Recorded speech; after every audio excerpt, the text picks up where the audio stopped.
Salve, salve, segundo ano! E aí, galerinha, beleza? Como é que vocês estão? Todo mundo tranquilo? Graças a Deus, todo mundo bem, né?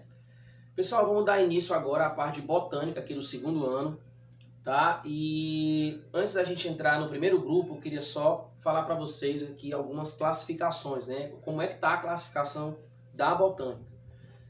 Antigamente, o reino vegetal, ele era dividido em 3 grupos, né? A gente tinha os vegetais inferiores, os vegetais intermediários e os vegetais superiores. Os vegetais inferiores, nós tínhamos as algas multicelulares, né? Aquelas que atualmente estão no reino protista. A gente tínhamos então as clorofícias, as rodofícias e as feofícias, né? As algas verdes, as algas vermelhas e as algas pardas. Nos vegetais intermediários ficavam as briófitas e as pteridófitas, né? Vegetais que não têm sementes, né? Que não têm sementes nem frutos. E os vegetais superiores tínhamos então as gimnospermas e as angiospermas, né? Os vegetais mais complexos.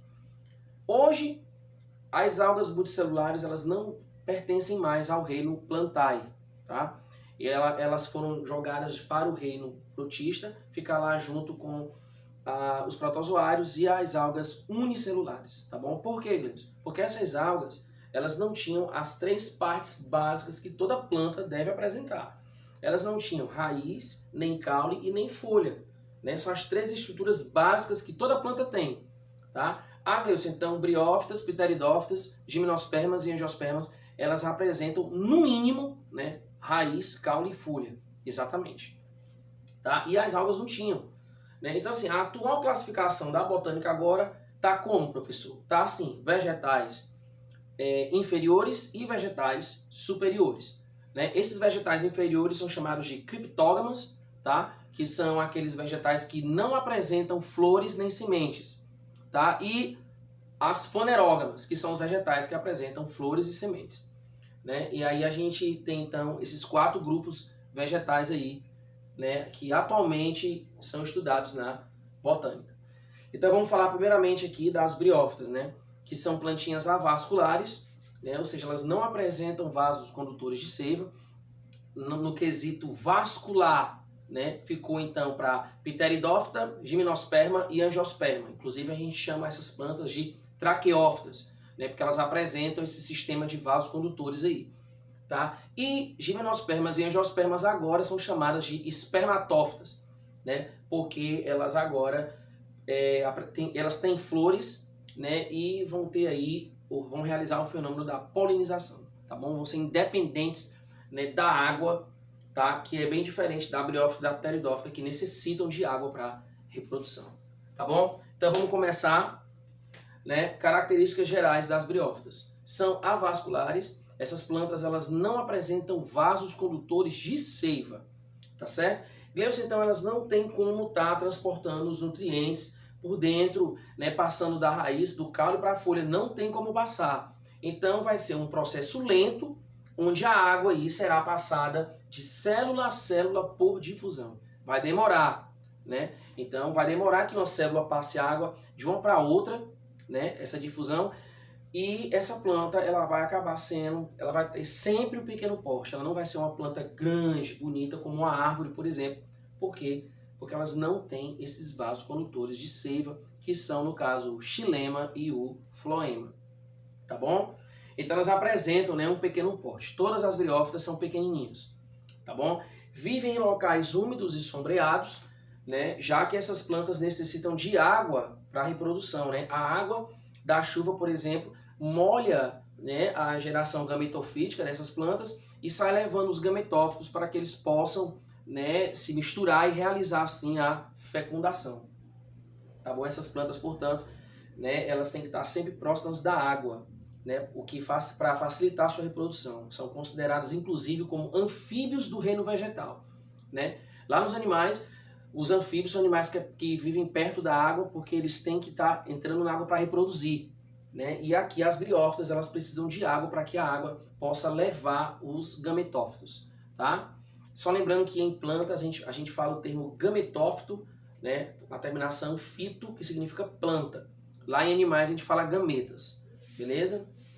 Bom, o avascular também, né?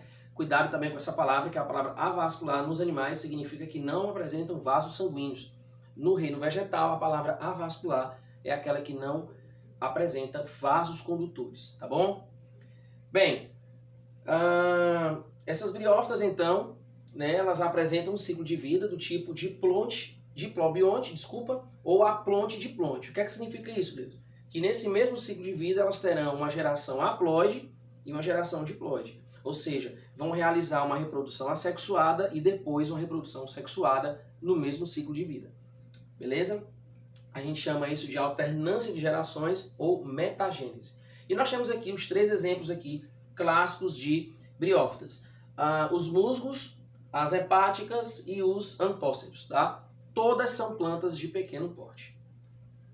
Bom, organização corporal das briófitas. São muito pequenas, né, bem pequenininha, e o corpo delas é dividido em 3 partes principais. Primeiramente, elas apresentam 2 gerações no mesmo corpo.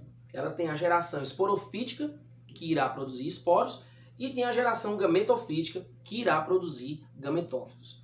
Na geração esporofítica, que é essa primeira parte aqui de cima, superior, a gente tem a haste, que vai estar sustentando a cápsula que irá se abrir no período reprodutivo. Essa cápsula, então, irá liberar esporos que vão dar início ao ciclo de vida.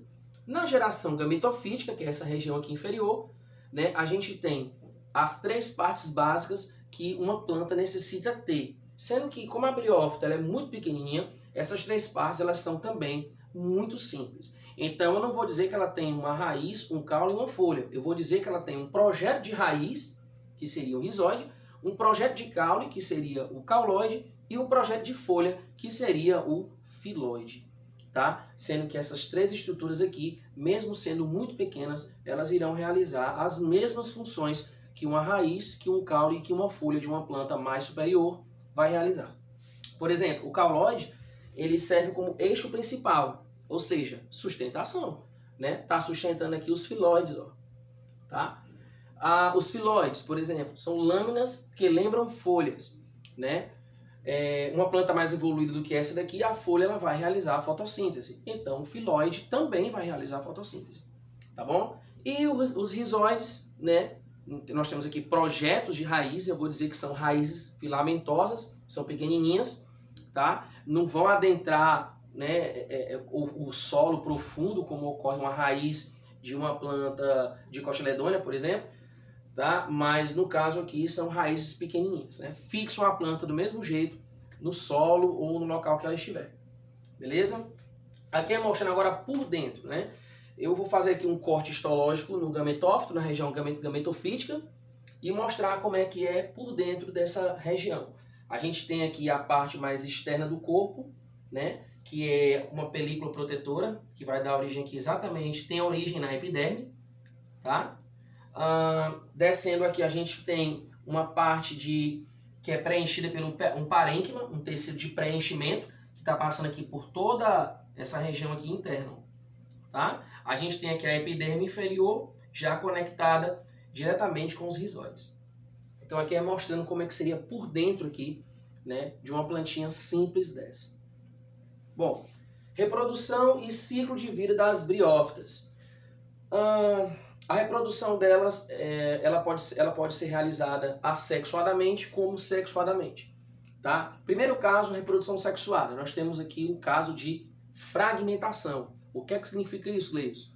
Pedaços de um indivíduo ou de uma colônia geram novos gametófitos, né?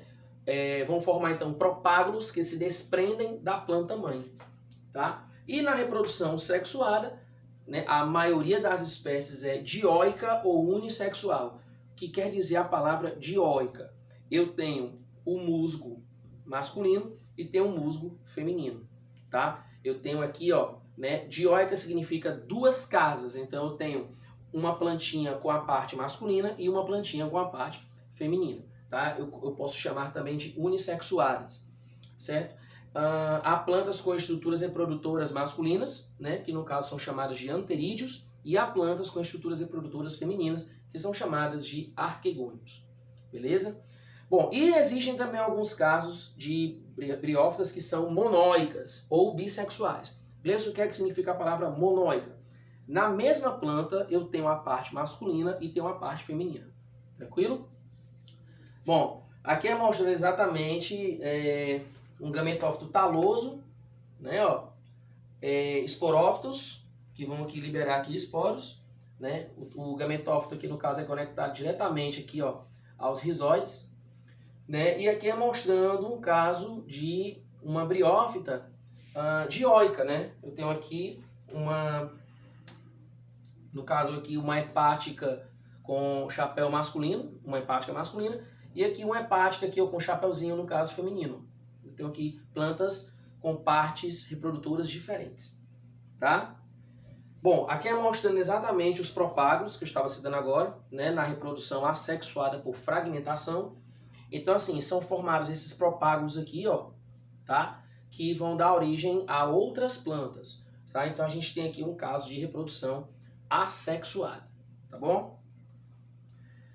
Bom, agora vamos falar da diferenciação dos anterídeos e a diferenciação dos arquegônios. Como é que a parte masculina e a parte feminina vão chegar lá, né, vão evoluir até chegar na sua formação.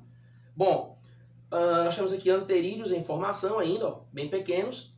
Esses anterídeos aqui, eles vão chegar na sua fase madura, né, e quando chegar no período fértil, ó, eles vão se abrir e vão liberar os anterozoides, que são os gametófitos masculinos.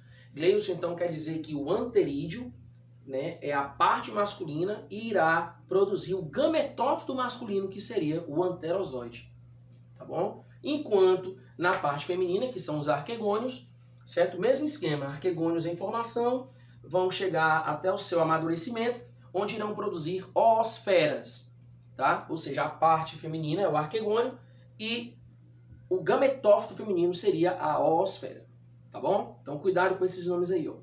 Parte masculina, anterídeo, gametófito, anterozoide. Parte feminina, arquegônio, gametófito, oosfera. Tranquilo? E aqui é mostrando o ciclo de vida, né, de um musgo, tá? A gente tem aqui musgos adultos, diploides, tá?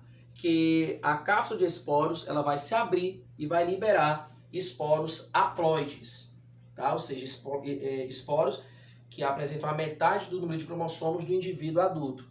E aí esses esporos N, eles vão cair no chão e vão dar origem a brotos jovens haploides também. Brotos masculinos e brotos femininos. Esses brotos masculinos e femininos, eles vão chegar na sua fase adulta novamente, só que agora sem a cápsula de esporos. Então, a geração que vai trabalhar agora será a geração gametofítica, tá? A parte masculina, que nós já conhecemos, que é o anterídeo, irá produzir os anterozoides. A parte feminina, que nós já sabemos, que é o arquegônio, irá produzir a oosfera. A chuva, então, a água da chuva, vai bater nessas gerações gametofíticas e vai levar os gametófitos, né, eles serão misturados graças à água, tá certo? Que vai realizar, então, aqui uma fecundação, né? O gametófito masculino, no caso, que seria o anterozoide, ele continua N, e o gametófito feminino, que é a oosfera, também N. Né? Na mistura dessas duas células, nós teremos, então, zigotos 2N. Né? Vários zigotos serão formados, e cada zigoto vai dar origem a um musgo adulto novamente, certo? Onde eles serão também diploides, fechando assim o ciclo, tá? Galerinha, valeu, certo? Muito obrigado aí, até nosso próximo encontro.